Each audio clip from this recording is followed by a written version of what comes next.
Creo que se refiere a esa tu compañera, a ese ejercicio. Ya, ya, ya.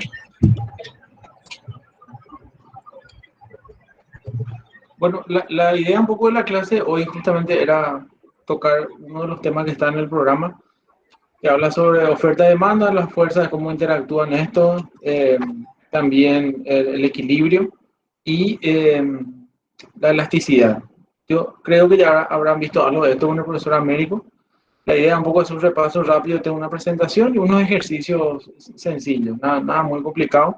Y al final de la clase dejar un poco espacio a ver si hay alguna consulta justamente respecto al ejercicio que vimos la clase pasada, aunque si no encontraron en Classroom, no sé si van a tener preguntas, ¿verdad?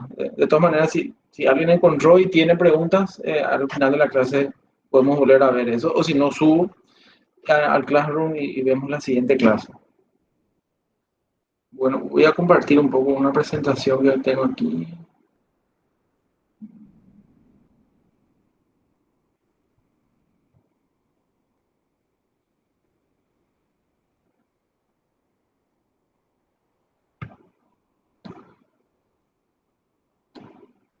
Me avisan si pueden ver. Sí, se ve, perdón. Ok, súper. Como le dije, entonces la idea un poco es ver el tema de fuerzas de mercado, cómo interactúa la oferta y la demanda, cómo se llega al equilibrio y el concepto de elasticidad, tanto del lado de la demanda y del lado de la oferta. Para ver esto, primero vamos a empezar con unos conceptos básicos de qué es lo que es el mercado, ¿verdad? Nosotros cuando en economía hablamos de mercado, a veces uno quisiera pensar que el mercado es un lugar físico donde interactúan oferentes y demandantes. Bueno, un ejemplo, no sé, el mercado de abasto, ¿verdad? No precisamente esto es así, ¿verdad? El mercado no es precisamente un lugar físico, sencillamente es, digamos, el espacio donde interactúan oferentes y demandantes, ¿verdad? Y hay distintas estructuras de mercado, ¿verdad? Acá hay como básicamente tres grandes clasificaciones. Una de ellas es lo que se conoce como el monopolio. Acá en esta presentación hay unos pequeños ejemplos ahí que está debajo de cada cuadrito, que eso se sacó del libro, ¿verdad? Yo voy a tratar de poner algunos ejemplos más nuestros, así como para poder dimensionar más fácilmente, ¿verdad? El monopolio es cuando una empresa, una única empresa es la que, digamos, domina el mercado de provisión de algún bien o servicio en particular, no, sin ningún competidor, y por ende entonces es la única que puede fijar los precios y las cantidades que ofrece. En nuestro caso, por ejemplo, aquí en Paraguay, el ejemplo, digámosle, por excelencia de eso es la ANDE, por ejemplo, la empresa que provee el servicio de energía eléctrica, que es la única empresa en el país, ¿verdad? Es un monopolio, a excepción de la ciudad de Villarrica, ¿verdad? Que es una empresa privada. Pero si sacamos por fuera de Villarrica, es la única empresa que provee este servicio. Ese sería un mercado monopólico, ¿verdad? Eh, Después viene la otra clasificación, que es un mercado oligopolio, que es donde unas pocas empresas proveen un bien o servicio al mercado, ¿verdad? En este caso, por ejemplo, si nosotros llevamos a nuestra realidad de Paraguay, un ejemplo de eso sería, por ejemplo, las empresas que proveen el servicio de telefonía móvil, ¿verdad? Como ustedes saben, creo que hay cuatro, ¿no? Son Personal, Tigo, Claro y Vox o Copaco, no sé cómo se llama ahora, creo que es lo mismo, ¿verdad? O sea, son cuatro.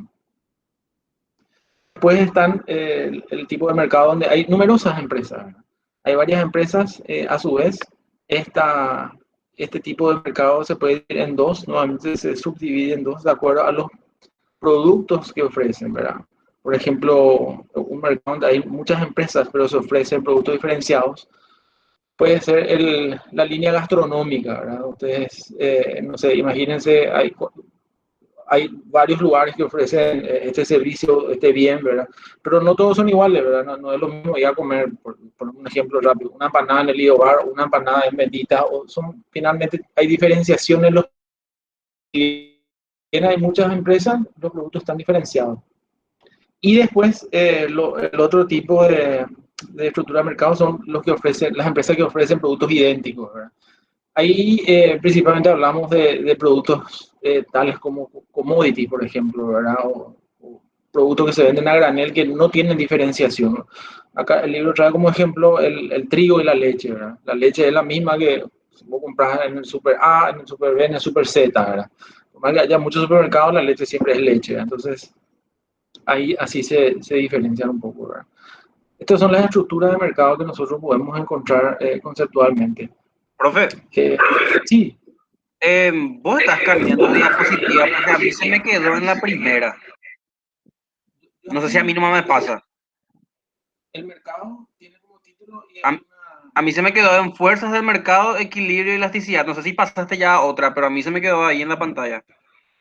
Había pasado... Sí, se quedó en ese, profe. Un segundo. Voy a... Me era raro que Salud. hablabas de cuadritos y no se veía ningún cuadrito, por eso pregunté.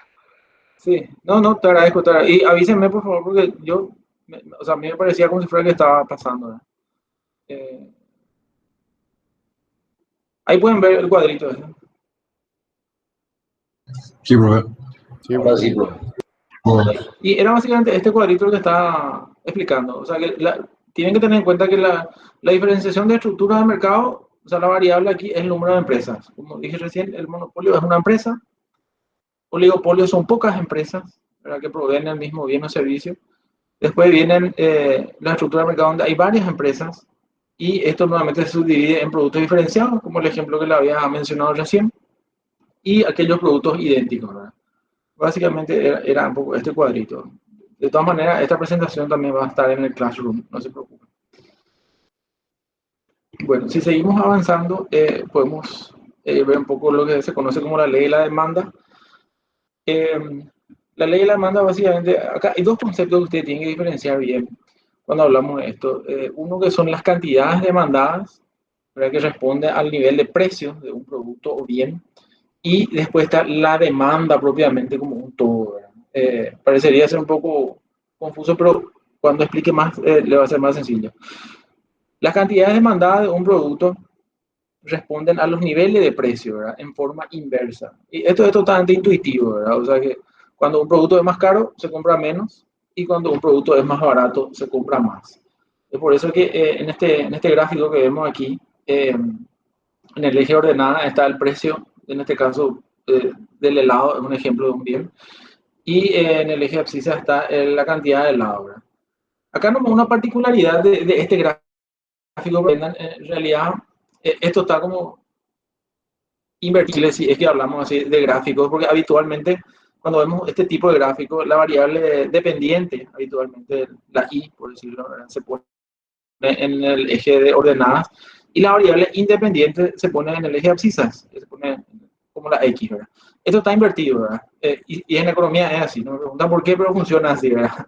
El precio, en este caso, es la variable independiente, una variable que no se controla, digamos, que los productores en sí no controlan porque depende de la fuerza de mercado, eso es lo que vamos a ver un poco más adelante. Y la variable dependiente, en este caso, sería la cantidad de helado. Y esta pendiente negativa básicamente une los puntos en donde a cada precio del helado hay una demanda tal, ¿verdad? Por ejemplo, a un precio de 2.5, una demanda de 2 helados, a un precio de 2, una demanda de 4 helados, y así sucesivamente, ¿verdad? A medida que va bajando el precio, va aumentando la demanda, ¿verdad? Entonces, esta relación, de nuevo, se refiere a la cantidad demandada de un producto que depende de los niveles de precio en condiciones ceteris paribus, se dice en la economía, que eso significa que todo lo demás permanece constante. Cuando todo lo demás permanece constante, hablamos de que, por ejemplo, las rentas de las personas permanecen constantes, los precios de los otros bienes permanecen constantes. Entonces se da esta relación, ¿verdad? Porque es importante mantener en mente eso de la condición ceteris paribus, porque esta relación inversa de precio y cantidad demandada, por ejemplo, no se daría de esta manera si es que las otras variables empiezan a cambiar. Por ejemplo, la renta de una persona disminuye, ¿verdad?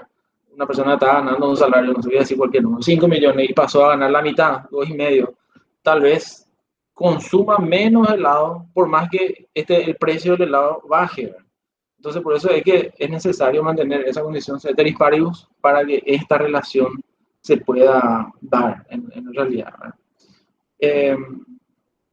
Bueno, voy a pasar un poco. Creo que mi computadora es el problema, che. Un segundito. Eh,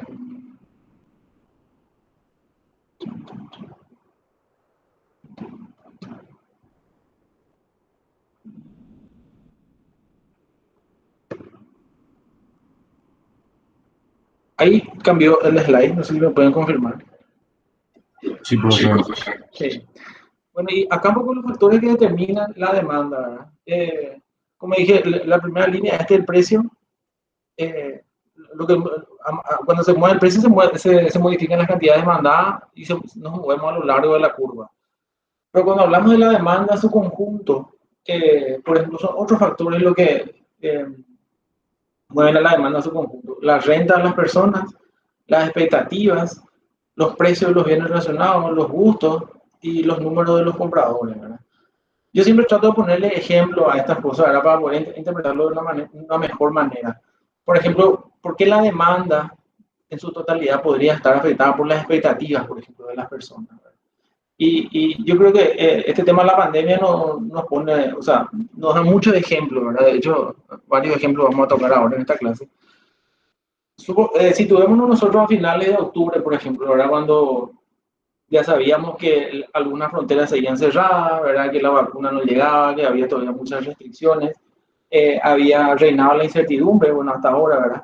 Entonces, ante esa situación, ante esa expectativa, por ejemplo, las personas ya incorporaban dentro de su comportamiento de que no iban a salir de vacaciones, por ejemplo, no iban a irse de vacaciones al extranjero debido a esa situación. Entonces, ¿qué pasa? Dada esa expectativa, la demanda en su totalidad de otros bienes se vieron afectadas. Por ejemplo, la demanda por el turismo interno.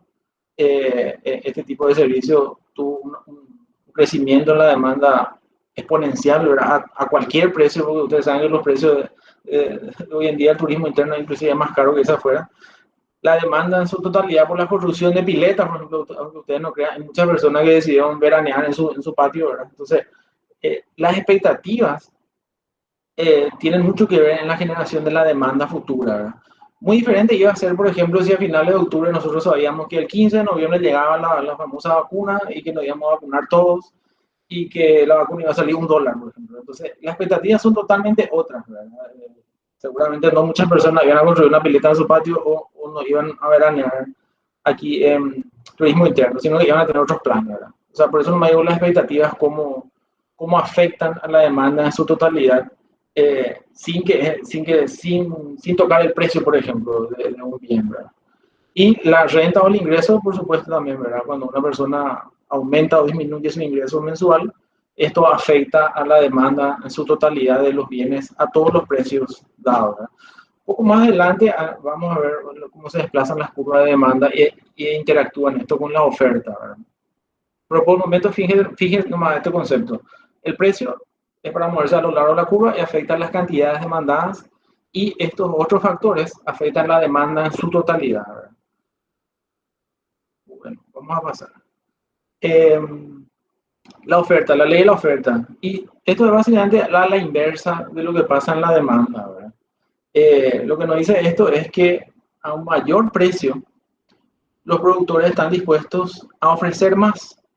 Acá este gráfico relaciona nuevamente el precio en el eje de ordenadas y la cantidad ofrecida por los oferentes, ¿verdad? En el eje de abscisa. Entonces, a mayor precio, mayor oferta. Y aparte, este ejemplo del lado que está aquí en la presentación, por ejemplo, un ejemplo que yo digo que es más nuestro incluso es el tema de la soja, ¿verdad? Ustedes habrán escuchado más una vez por la televisión o si leen algún periódico con información económica, cuando hablan de que el precio de la soja a nivel internacional este año está alto y por eso la producción va a ser mayor, dicen, ¿verdad? Para el país, ¿verdad? Entonces uno se pone a pensar cómo realmente opera eso, cómo funciona, ¿verdad? Y vamos a poner un ejemplo, supongamos que un productor de soja, no sé, en la zona de Alto Paraná, donde hay mucha producción de soja, tiene su propio campo, ¿verdad? Tiene, no sé, vamos a decir un número, 1.000 hectáreas para producir, tiene su propia maquinaria, su propia mano de obra ya instalada ahí. Entonces, este productor produce, no sé, voy a decir cualquier número, 10 millones de toneladas de soja, no sé cuánto es el rendimiento de la soja, pero vamos a poner nomás números, ¿verdad? Y en un determinado año, este productor ve que el precio de la soja propiamente está muy alto, ¿verdad? Entonces, este productor se ve motivado a producir más. Solo que para producir más, necesita más tierra, más maquinaria, más mano de obra, ¿verdad? Entonces, una opción que podría tener este productor es arrendar un campo, por ejemplo. Por eso se hace en el campo, se arrienda un campo, se alquilan maquinarias y obviamente puede contratar personal, ¿verdad? Todo esto obviamente genera un costo para el productor para esta sección de la producción que va a hacer. Costos que él no tenía en su propio campo, porque era su propio campo, su propia maquinaria. Entonces, estos nuevos costos que él va a asumir para producir, el precio de la soja tiene que ser tal que él pueda cubrir esos costos nuevos y también tener un margen de rentabilidad, por supuesto, ¿no? Todos trabajan para tener una rentabilidad. Entonces, es así cuando el precio está muy alto, esto motiva a los productores a producir más, ¿verdad? Si el precio de la soja eventualmente era bajo, por decirlo de una manera, por denominarlo así, no iba a alcanzar para poder cubrir esos costos y mucho menos tener una rentabilidad. Es por eso que a mayor precio, mayor producción. Entonces, es básicamente lo inverso a lo que pasa con la demanda. Y de nuevo, el concepto de cómo afecta el precio a la cantidad ofrecida y otros factores a la oferta propiamente es lo que ustedes tienen que fijar como conceptos, ¿verdad? El precio, como lo que expliqué recién, a mayor precio, mayor cantidad ofrecida por el productor. También esto bajo la condición ceteris paribus, ¿verdad? De que todo lo demás permanece constante. No hay modificación en la renta de los consumidores, no hay modificación en los costos de producción, los insumos de producción, etcétera, ¿verdad? Ahora, si vamos a estos otros elementos del punto 1, y acá me salté el 3 porque pasó 1, 2, pasamos al 4, pero bueno, estos 4 que están acá, estos son otros elementos que hacen desplazar a la oferta en su totalidad. Por ejemplo, cuando hablamos de tecnología, ¿verdad? ¿Cómo la tecnología puede afectar la demanda propiamente? No sé, supongamos que sale una nueva línea de tractores que es mucho más eficiente, puede trabajar 24 horas, o un nuevo fertilizante que permite tener 2 zafras, o sea, bueno, ahora ya hay 2 zafras, pero permite tener 3 zafras al año. Entonces, ese tipo de variables es lo que hace aumentar la demanda en su totalidad, ¿verdad? Y que es un elemento distinto al precio. Por favor, si tienen algún comentario o pregunta, me interrumpen. No duden en eso, por favor. Eh, bueno, habiendo visto estas dos fuerzas, la fuerza de demanda y oferta, cómo interactúan de manera inversa, o sea, de manera contraria con el precio, esto, esto nos lleva a que tiene que haber un equilibrio, ¿verdad? Acá seguimos con el ejemplo del helado, ¿verdad? Que tenemos en la presentación, donde los posibles precios están marcados aquí en esta columna del 5 al 1. La cantidad demandada aumenta a medida que este precio disminuye y la cantidad ofrecida es al revés. A medida que el precio baja, también la cantidad ofrecida baja. Entonces, esto necesariamente implica que en algún momento se debería encontrar un precio de equilibrio, se llama, en el cual la cantidad ofrecida y demandada sea la misma, ¿verdad? Esto gráficamente se ve en este gráfico. Acá se puede interpretar bien, ¿verdad? Partamos de esta situación donde tenemos una curva de demanda, una curva de oferta. A este precio 1, que es un precio alto, por llamarlo así, ¿verdad? En este precio alto, los demandantes se posicionan en este punto A y demandan una cantidad Q2. ¿Verdad? Y los oferentes, motivados por este precio alto, se posicionan en este punto B y ofrecen una cantidad Q1, que es mayor a Q2. Entonces, esto se conoce como que hay un exceso de oferta a este precio 1.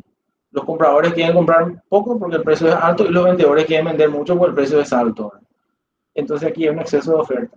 Lo contrario pasa en este precio P2, donde los oferentes están dispuestos a ofrecer una cantidad Q2, ¿verdad? Se posicionan en este punto C, y los demandantes están dispuestos a comprar la cantidad Q1 en el punto D. Entonces aquí hay un exceso de demanda, el precio está muy bajo, ¿verdad?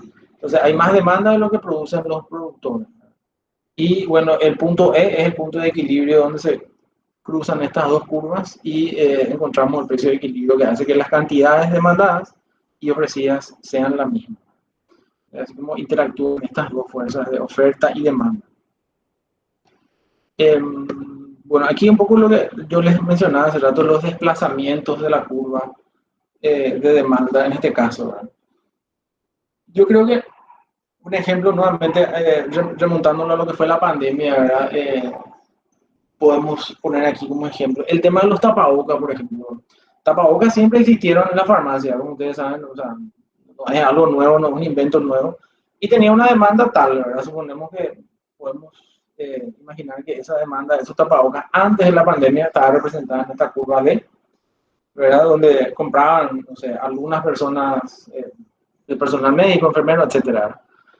Y después de la pandemia, ¿qué pasó? Todo el mundo quería comprar tapabocas, ¿verdad? Cuando se vino la pandemia. Entonces ahí ocurre un desplazamiento de la curva de demanda hacia la derecha, porque la demanda en su totalidad aumenta.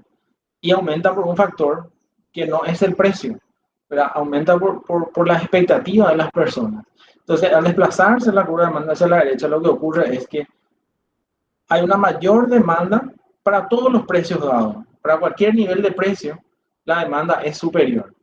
Entonces, en ese momento, como la oferta no se ajustó, digamos, de manera inmediata a esa demanda sorpresiva que aumentó, ¿qué es lo que sucede? El precio aumentó, pasó de P1 a P2. ¿Verdad?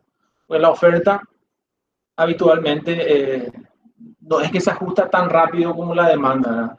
Porque la producción de tapabocas, bueno, imagino que requiere unos procesos industriales, la compra de la tela, la confección, etcétera. Entonces no hubo un ajuste por el lado de la oferta de manera inmediata. ¿Qué pasó en ese momento? Un aumento de los precios, ¿verdad? Recuerdo que los tapabocas llegaron a costar, no sé cuándo, 10, 12 mil ni cada uno, hoy volvieron a un precio más, digamos, razonable, estamos hablando de 2.000, 2.500 cada uno, ¿verdad? Porque la oferta también ya se pudo ajustar, ¿verdad? Bueno, yo creo que ese es un ejemplo claro de cuáles son los otros factores que afectan a la demanda en su totalidad, aparte del precio. Bueno, la curva de oferta también tiene desplazamientos, ¿verdad? Eh, tanto a la derecha como para la izquierda, ¿verdad? Y a la derecha, por ejemplo, nosotros vamos nuevamente yéndonos al ejemplo de la pandemia, podemos ver que una vez que los oferentes vieron este desplazamiento de la demanda total por tapabocas, ajustaron sus niveles de producción, se abrieron nuevas unidades de producción de tapabocas, lo que hizo que la curva de oferta también se desplace a la derecha, pero como dije hace rato, no de manera inmediata como lo hizo la demanda, sino que esto se demora un poco más porque por ajustar, porque bueno, la oferta no se ajusta de manera tan inmediata. Entonces, esos son factores también que hacen que la oferta digamos, se desplace hacia la derecha. Y también los otros factores que habíamos visto hace rato, era, por ejemplo, nuevas tecnologías, que para una cantidad dada de tierra, por ejemplo, se pueda producir más un nuevo fertilizante o una nueva línea de tractores, hace que para un determinado nivel de tierra la producción aumente. Este tipo de desplazamiento, la curva de oferta hacia la derecha, habitualmente trae aparejado una disminución en el precio, ¿verdad? Si estábamos inicialmente en un precio 1, ahora nos trasladamos a un precio 2 y un nuevo nivel de equilibrio, ¿verdad? Donde también la producción es mayor. Y lo contrario ocurre cuando esto se da a la inversa. Por ejemplo, cuando hay aumentos en los costos de producción. Por ejemplo, no sé, voy a poner un ejemplo. Supongamos que el salario mínimo aumenta en un 50% de la noche a la mañana. Entonces, esto implica mayores costos de producción para las empresas y las industrias, ¿verdad? Entonces, habitualmente lo que podría pasar en el cortísimo plazo es que no pudiendo mantener el mismo plantel de trabajadores, lo que hacen las empresas es disminuyen su plantel y, y contraen la oferta, que es lo que está pasando acá, y esto termina a un precio más alto, ¿verdad? También por otros factores distintos al precio, que, por ejemplo, el tema, volviendo nuevamente a la pandemia, ¿verdad? Cuando todo se paralizó, eso implicó que muchas de las empresas tuvieron que contraer su producción, despedir personas, entonces eso también se refleja así, un desplazamiento de la curva de oferta hacia la izquierda y hacia arriba. Esto tiene un efecto totalmente contrario al gráfico de la izquierda. Esto termina en un nuevo punto de equilibrio E', donde el precio es mayor y la cantidad de equilibrio producida también es menor, ¿verdad? Esto es una situación negativa. Bueno, después está el concepto de elasticidad, que es un concepto súper sencillo, que básicamente esto se aplica tanto a lo que es la demanda, la oferta y la renta. En los tres conceptos, o sea, para los tres conceptos se aplica el tema de elasticidad. Y la elasticidad no es más que la pendiente de la curva de demanda o de oferta, porque básicamente se halla así, es la variación porcentual de la cantidad demandada sobre la variación porcentual del precio, ¿verdad? O sea que si ustedes se recuerdan el gráfico que habíamos visto hace rato, es básicamente la pendiente de esto, ¿verdad? Y las elasticidades son de tres tipos, ¿verdad? Tenemos la elasticidad, lo que se conoce como los bienes que son inelásticos, lo de elasticidad unitaria y los bienes elásticos. Los bienes inelásticos son aquellos cuyo resultado en la elasticidad, precio de la demanda, es menor a 1 en valor absoluto. Esto después vamos a ver los ejercicios ahí, seguramente le va a ser mucho más práctico de entender, ¿verdad? Pero fíjenos más ese concepto. Acá siempre hablamos, habitualmente esta fórmula da un valor negativo, pero en los libros de economía van a encontrar que habitualmente se toma en valor absoluto. Entonces, todos aquellos resultados menores a 1 en valor absoluto se consideran como inelásticos, bienes inelásticos. Uno son bienes que tienen una elasticidad unitaria y mayor a 1 son los bienes elásticos. ¿Cuál es la diferencia? Vamos a poner nuevamente ejemplos para entender mejor. Aquellos bienes que son inelásticos, menores a 1, habitualmente son aquellos bienes de primera necesidad. Por ejemplo, son aquellos bienes que no se pueden dejar de consumir fácilmente o en otros casos extremos no se pueden dejar de consumir. Por ejemplo, aquí hablamos de, por ejemplo, el gas, el combustible, la energía eléctrica, medicamentos, ¿verdad? Entonces lo que nos dice esto, sí, aunque el precio aumente en un determinado porcentaje, un aumento de los precios del 20%, la demanda va a caer, pero no en la misma proporción, tal vez va a caer menos, va a caer en un 10%. ¿Por qué? Porque uno no puede simplemente dejar de consumir sus medicamentos, igual va a tener que seguir comprándolo al precio que sea. Entonces, por eso se conoce como bienes inelásticos a estos bienes de primera necesidad que no son fáciles de dejar de consumir o directamente no se pueden dejar de consumir. Por otro lado, tenemos lo que se conoce como bienes elásticos, cuya elasticidad es mayor a 1. ¿Qué quiere decir eso? Que ante una variación en los precios, la reacción de la demanda es mayor que la variación del precio.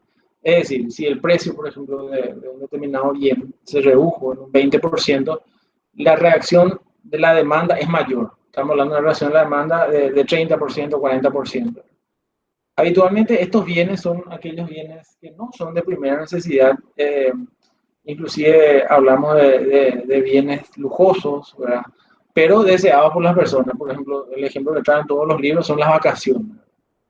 Si las vacaciones, por ejemplo, sufren una reducción de precio importante, del 50%, tal vez todas las personas van a querer irse de vacaciones y la reacción de la demanda va a ser mayor a la variación que tuvo el precio, ¿verdad? Y lo mismo pasa cuando aumenta el precio, ¿verdad? Cuando aumenta el precio de estos bienes que no son de primera necesidad, la reducción en la demanda es mucho más significativa de lo que fue el aumento en el precio. Lo mismo ocurre con la oferta, exactamente lo mismo. Hay tres tipos de elasticidades: los bienes inelásticos, los de elasticidad unitaria y los bienes elásticos, ¿verdad? Los bienes elásticos, conocidos así, ¿verdad? Son aquellos que cuando hay un aumento en el precio, como nosotros vimos hace rato, la curva de oferta, ante un aumento en el precio hay un aumento en la producción de estos bienes, ¿verdad? ¿Cuáles son aquellos bienes que pueden, digamos, tener este comportamiento? Y habitualmente son aquellos bienes que o sea, provienen de la manufactura, ¿verdad? O sea, que ya tienen una capacidad instalada y que probablemente esa capacidad instalada no está operando al 100%. Para lo que se requiere el aumento de la oferta, simplemente un ajuste, digámosle, en los niveles de producción de aquellas maquinarias, etcétera, son fácilmente ajustables, ¿verdad? Por poner un ejemplo rápido, no sé, Cervepar, vamos a decirlo, una empresa que produce cervezas y demás, ¿verdad? No sé, está operando a un 80% de su capacidad, para ellos es fácilmente ajustar, irse a un 90-95% de su producción. Sin embargo, un bien inelástico son aquellos bienes que requieren mayor tiempo de ajuste en la oferta, ¿verdad? Son aquellos, por ejemplo, derivados del campo principalmente. Por ejemplo, lo que hablamos de carne vacuna, o todo tipo de carne, ¿verdad? Carne de res, porcina, también vegetales, frutas, ¿verdad? Estos no pueden tener un ajuste rápido o inmediato en la producción, ¿verdad? Porque si vos tenés un ganado de, no sé, 1000 cabezas, no puedes de la noche a la mañana tener 1500, o sea, tiene un proceso de ajuste, por eso se consideran como bienes inelásticos a la hora de hablar de la oferta y su reacción al precio. Y por último también la elasticidad se aplica, un concepto se aplica a la elasticidad de la renta. Y lo que nos dice esto es cómo varía la demanda de determinados bienes ante una variación de nuestra renta, ¿verdad? Ante una variación de nuestro ingreso mensual, nuestro salario podría ser. Sí, puede variar en mayor proporción, en igual proporción o en menor proporción. Bueno, esto tampoco aquí explicado, ¿verdad? Lo que acabo de decir está dentro de la presentación. Y también dentro de lo que cuando hablamos de elasticidad de la renta, aquí hay unos conceptos que sería interesante que ustedes puedan fijar. Los tipos de bienes, cómo se caracterizan aquellos bienes. Y básicamente son dos grandes clasificaciones, ¿verdad? Lo que se conoce como bien normal y lo que se conoce como un bien inferior. Un bien normal, ¿verdad? Es aquel que ante un aumento en la renta de las personas, supongamos que ustedes están ganando, no sé, un salario X, ¿verdad? 5 millones de guaraníes pasó a 8, entonces va a aumentar la demanda de un bien. Eso se conoce como un bien normal. Un bien inferior es aquel que ante un aumento de la renta se produce una disminución en la demanda de este bien, ¿verdad?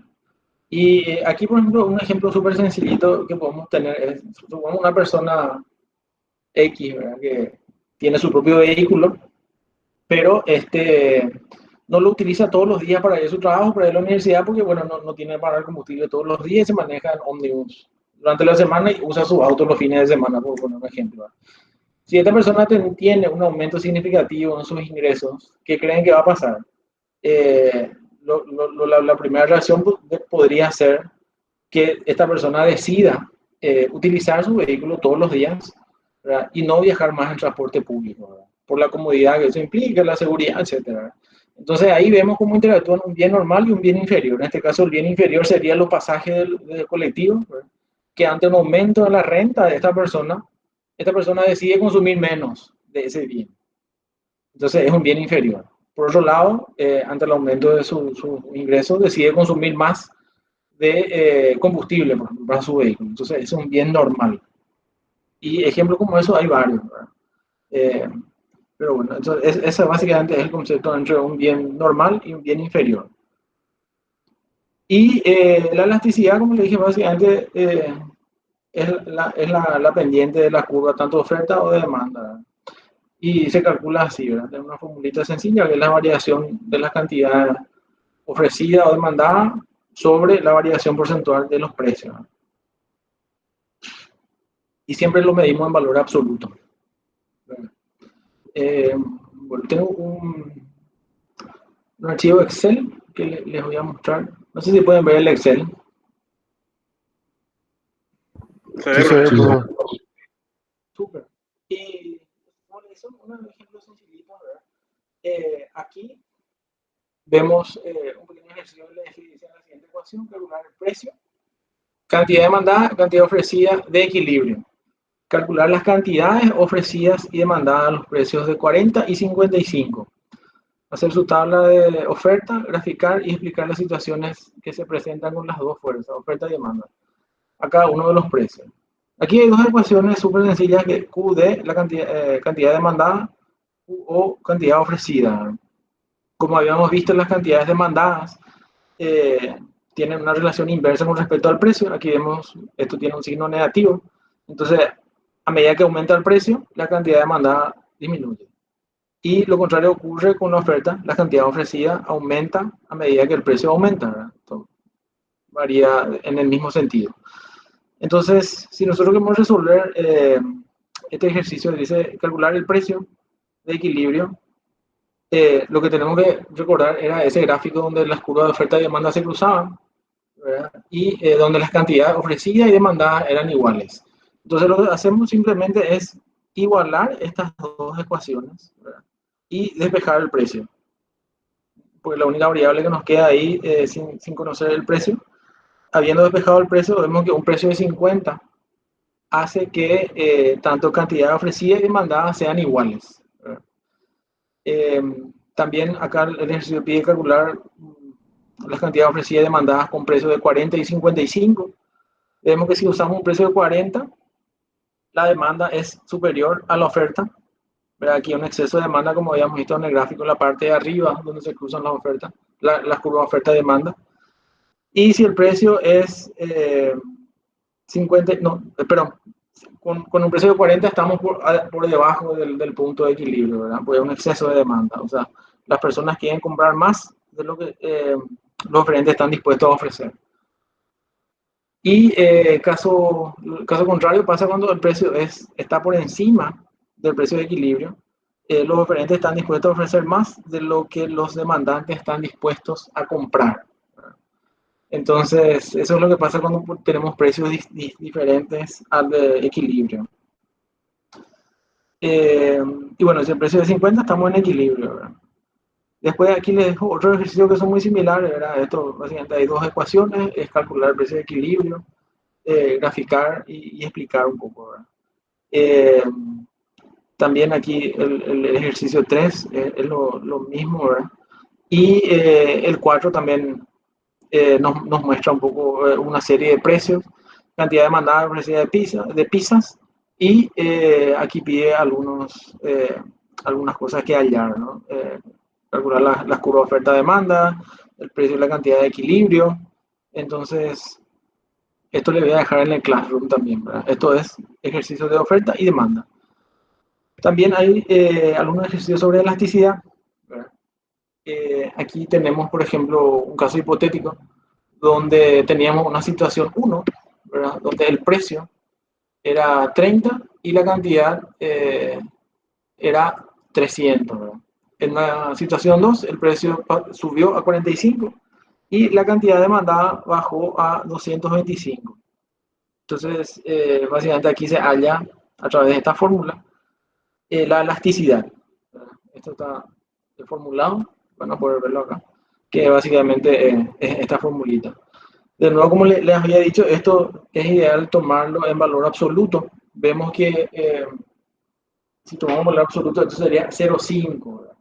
0,5 quiere decir que esto es relativamente inelástico, ¿verdad? O sea, a medida que varía el precio, las cantidades demandadas no reaccionan en la misma medida. Este 0,5 se interpreta de la siguiente manera. Si el precio varía en 1%, la cantidad demandada, esto tiene que ser 0,5.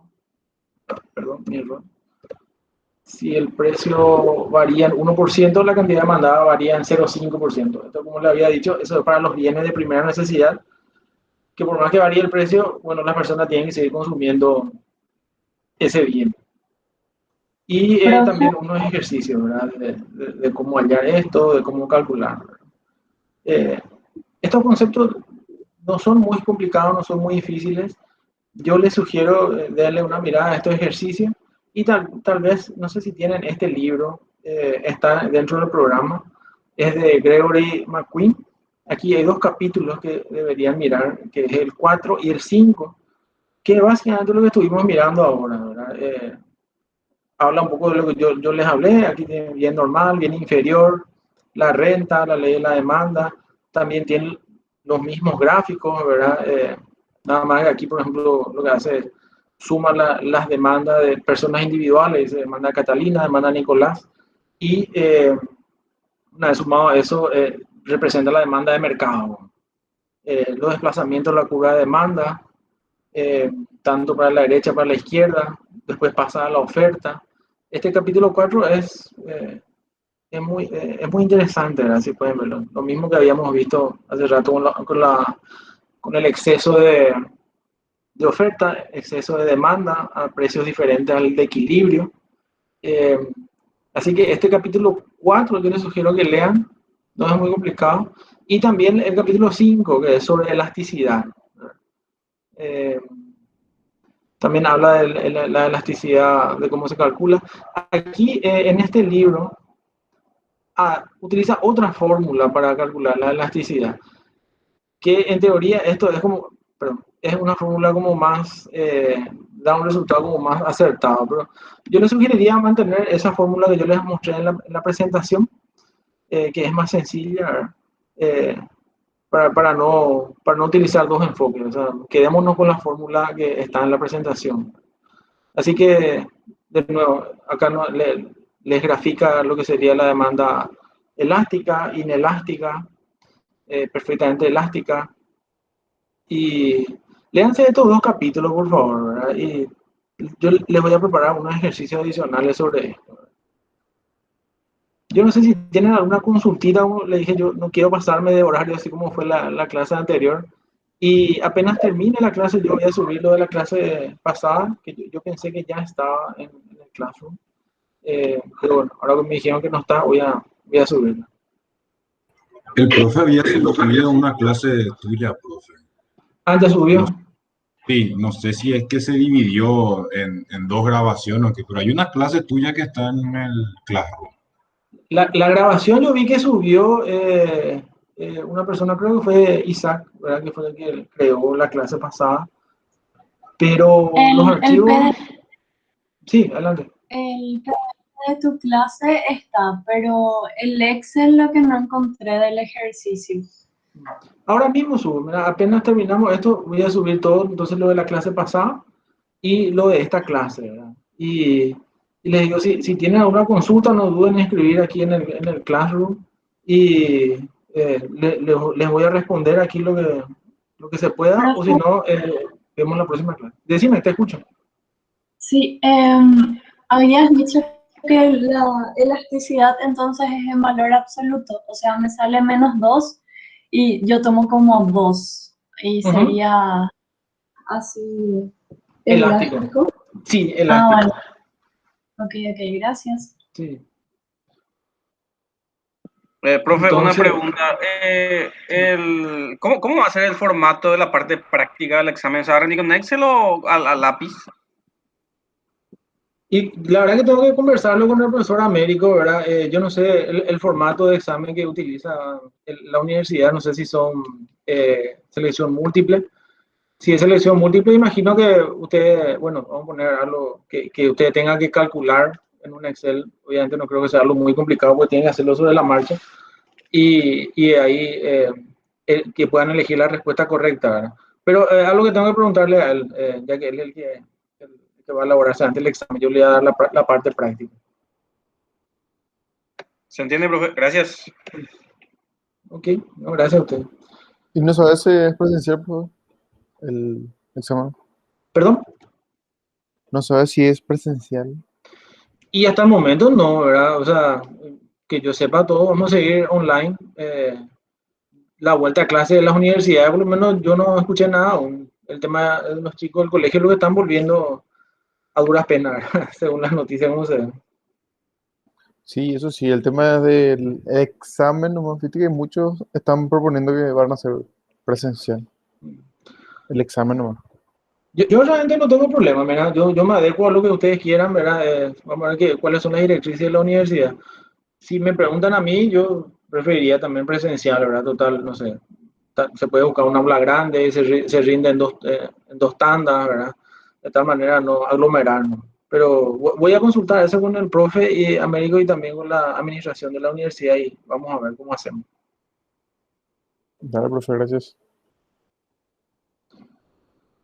Bueno, Profe, visto... yo te iba a preguntar, Sí, algo. No sé si viste el tema de la devaluación del dólar. sí, ¿Eso en qué nos afecta a nosotros? O sea, es curiosidad, ¿no? no, o sea, vos decís que bajó el precio del dólar. Sí.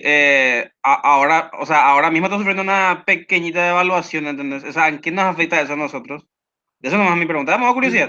No sé si formulé bien la pregunta. No, está bien, está bien. El primer impacto, bueno, vamos a partir de un precio del dólar a 7.000, ¿verdad? Vamos a decirle que ese es el precio inicial, ¿verdad? Suponete vos que el precio del dólar sube a 10.000, ¿verdad? ¿Cuál sería el efecto inmediato de eso? Principalmente todos los productos que son importados, ¿verdad? Que hay que pagarlo en dólares, van a sufrir un incremento en su precio. Ese es el primer efecto que va a tener, por ejemplo, si el precio del dólar se aumenta. Y el principal producto y el que tiene un efecto de derrame mucho más grande son los combustibles, ¿verdad? Porque Paraguay es un país que, como ustedes saben, no produce petróleo, no tiene su propia fuente de petróleo, entonces compra todo el combustible de afuera. Imagínense ustedes que tienen que pagar por cada dólar adicional 3.000 guaraníes más. Entonces, el precio del combustible, esto va a incrementarse. Y atrás de eso, el efecto de derrame en el costo de los pasajes, también el costo de los fletes de los alimentos, productos, etcétera, ¿verdad? Lo que va a ocasionar un efecto, o sea, un fenómeno como eso es una inflación, que la inflación se vaya para arriba, ¿verdad? Porque la generalidad de los precios van a subir. Caso contrario pasa cuando el dólar baja, ¿verdad? Si el dólar está en 7.000 y baja, no se va a ponerle, se va nuevamente a 5.500, por decir, ¿verdad? Entonces, la mayoría de los productos, o sea, todos los productos importados que se pagan en dólares, van a bajar de precio. ¿Por qué? Porque el precio del dólar es más barato para los importadores, ¿verdad? Entonces, ahí el combustible no sería más barato, debería atrás de eso bajar también el precio del pasaje, los fletes, etcétera, ¿verdad? Y veríamos un ajuste de los precios a la baja, ¿verdad? Eso es lo que automáticamente pasa, ¿verdad? Cuando el dólar varía, ustedes tienen que entender que algunos se ven beneficiados y otros se ven perjudicados, ¿verdad? Cuando el dólar sube, por ejemplo, como dije el ejemplo, pasó de 7.000 a 10.000, los beneficiados son los exportadores, ¿verdad? Los que sacan productos de Paraguay, ¿verdad? Por ejemplo, qué sé yo, el tema de la soja u otros, los productos cárnicos, ¿verdad? Porque en vez de recibir 7.000 guaraníes por cada dólar que están vendiendo afuera, van a recibir 10.000. O sea, ellos se ven muy beneficiados, ¿verdad? La película inversa la tienen los importadores, están comprando más caro. Por eso realmente o sea, la película ideal para el dólar no es que esté alto ni bajo, que se mantenga estable, relativamente estable. O sea, ese es el mejor escenario. Y es por eso que el Banco Central tiene dentro de una de sus misiones justamente es no controlar propiamente el tipo de cambio, sino que evitar los cambios bruscos, que de la noche a la mañana no pase de 7.000 a 9.000, por ejemplo, ¿verdad? Entonces, ellos intervienen en el mercado de tal manera a que estos cambios bruscos no se den, ¿verdad? ¿Y cómo intervienen en el mercado? Comprando y vendiendo dólares. Ellos tienen, bueno, lo que se conoce como reservas monetarias internacionales, que hoy en día están alrededor de 9.000 millones de dólares. Entonces, lo que ellos hacen es cuando el dólar está escaseando en el mercado, ¿verdad? Y empieza a subir de precio, ellos sacan estos dólares, vamos a decirle, por llamarlo de una manera, de la bóveda y lanzan al sistema financiero, ¿verdad? Empiezan a vender dólares, ¿verdad? Empiezan a vender y, digámosle, nutren de nuevo al sistema con dólares, de tal manera que el precio de este bien, el precio de la moneda no tenga una variación brusca. El dólar, ustedes van a entender, responde a las mismas fuerzas de oferta y demanda que vimos hoy. A mayor demanda, el precio va a subir, ¿verdad? Cuando hay mayor oferta, en este caso el ejemplo que di del Banco Central, también el precio tendería a bajar, ¿verdad? Y lo mismo pasa cuando el dólar empieza a caer mucho, ¿verdad? Por un exceso de dólar en el sistema, por el motivo que sea. Entonces el Banco Central empieza a rescatar estos dólares, ¿verdad? Y los mete en su bóveda. O sea, empieza a comprar. Salen ellos con operaciones de mercado abierto, le llaman, y empiezan a comprar dólares en el sistema. Con los guaraníes que tiene el Banco Central, compra estos dólares y empieza a retirar del sistema. Entonces empieza a limitar la cantidad de dólares que hay en el sistema y así evita que el dólar se desplome. De nuevo, lo ideal es que el dólar se mantenga estable, ni muy alto ni muy bajo, ni tampoco oscilante, ¿verdad? No sé si te quedó claro mi respuesta. Sí, fue demasiado claro.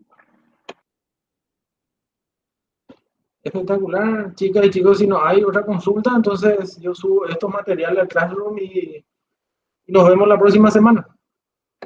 Gracias, profe. Gracias a ustedes por su presencia. Hasta luego. Perfecto, profe. Hasta luego. Gracias.